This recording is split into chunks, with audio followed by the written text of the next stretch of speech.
Hi everyone, thank you for joining us. I want to start by asking you to imagine a pile of trash. Now, imagine that pile weighs 38,427 tons. That is the staggering amount of solid waste Malaysia generates every single day. It is a crisis that is literally piling up on our doorsteps. But there is an invisible crisis too. Recent studies have identified Malaysia as having one of the highest rates of microplastic consumption per capita in the world.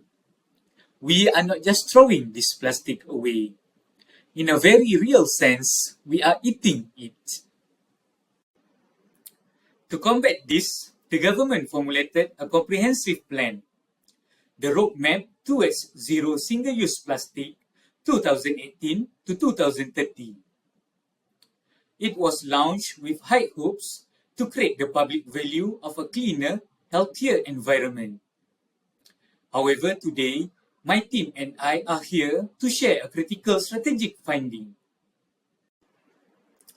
Our analysis reveals that while this roadmap is a brilliant intended strategy, it is struggling to become a real-life strategy. The problem is not the vision. The problem is a fundamental design flaw we call the strategy structure mismatch. We have formulated a national plan, but we are trying to execute it with a broken machine. I am MUHAMAD ZAHIN, and representing Group 7, we are going to use the strategic management framework from our course to dissect this failure and, more importantly, propose how to fix it. To understand why the machine is broken, we first have to look at who is operating it. I will pass to Ms. MASTURINA to explain the organizational instability. Thank you. Thanks, Mr. IZRUL. Let's move to operational instability. In strategic management, operational capacity is everything. It is the engine that drives the car. But for this roadmap, the engine has been swapped out 3 times in 6 years. Since its launch in 2018, the lead ministry has changed repeatedly. It started under MASTAC, then moved to CASA in 2021, and today it sits under NRES, Ministry of Natural Resources and Environmental Sustainability. We call this phenomenon ministerial musical chairs. Every time the ministry changed, we lost institutional memory, reporting lines get cut, and leadership focus shift. In strategic terms, this is a profound internal weakness that destabilized the entire 12 years plan. However, there is a silver lining. Despite the internal turbulence, the external political support for this program has arguably never been stronger. Using more strategic triangle, we analyzed the authorizing environment. We found that this roadmap aligned perfectly with the current national mandate, Malaysia Madani. Specifically, it anchors directly to the core pillar of kemampanan or sustainability. This gave the program immense political legitimacy. The will to do it is there at the very top, but as we know, political will at the top does not always translate to action on the ground. So, who are the other players in this game? Ms. ATIQAH will walk us through the stakeholder conflict. Thank you.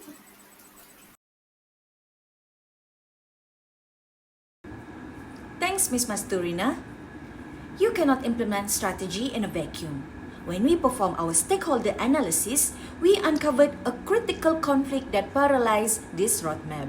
On one side, you have the federal government, NRES. They have high interest and they wrote the policy, but crucially, they lack the direct legal power to enforce it nationally. On the other side, you have the state and local governments. These are the actors who actually hold the power. They issue business license and manage waste. But their interest varies from state to state. This fragmentation leads to inconsistent implementation. What is banned in one state might be perfectly legal across the border. We also analyze the most important stakeholder, the public. Our research found a worrying statistic from Ipsos. Only 44% of Malaysians are even aware this roadmap exists.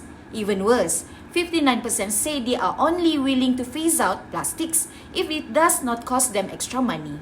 This price sensitivity is a massive barrier.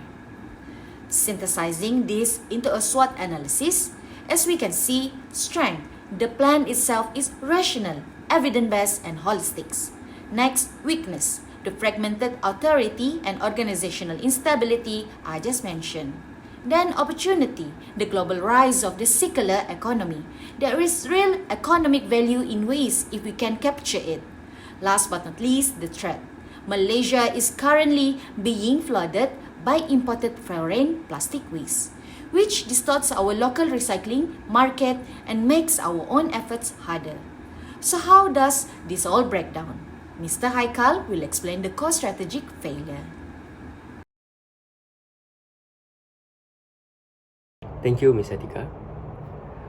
This brings us to the heart of our report, which is the implementation gap. As we know, in strategic management theory, we have a golden rule, which is being called as a structure must follow strategy, which means that if you build an organization, the organization must fit the plan. So in this case, Malaysia did the opposite things. Why did I say that? Because we already have the structure. We create the national strategy, which is a unified roadmap for the whole country. But we try to force it into a decentralized structure where enforcement power is split among hundreds of councils and state government. Local council. So the federal government formulated a plan without a legal levers to pull to make it happen. We try to force the plan into a structure or organization that doesn't fit with the plan. So the plan will not work. Something like that, right? So the federal government already make the plan, but it doesn't fit with the local authority and local councils. So this strategic mismatch is the root cause why we see fragmented enforcement and why, shockingly, 82% of our waste still end up in the landfills. The structure literally cannot support that strategy. So that is our problem. That is the Malaysian problem. So what is the solution? The solution number one is we should fix the structure. We should restructure the strategy. We can no longer rely on voluntary cooperation or piecemeal state adoption. The federal government must enact a specific national legal legislation to tackle plastic waste pollution. We cannot rely on non-government bodies. The federal government should take action. Should do the responsibility to tackle the problem. So this is not just about adding more rules. It is about creating a unified authorizing environment. This law will give the ministry the direct legal authority to enforce standards across every single state, resolving the mismatch once and for all. Meaning that the federal government should create or restructure the structure and make it standardized for every state, so everyone will follow the same rules and the same legislation, and this will somehow avoid the mismatch and reducing or eliminating all the waste that end up in the landfills. as we know, laws on paper do not pick up trash. We need that capacity. Okay, so please, Ms. AQILAH, take us home.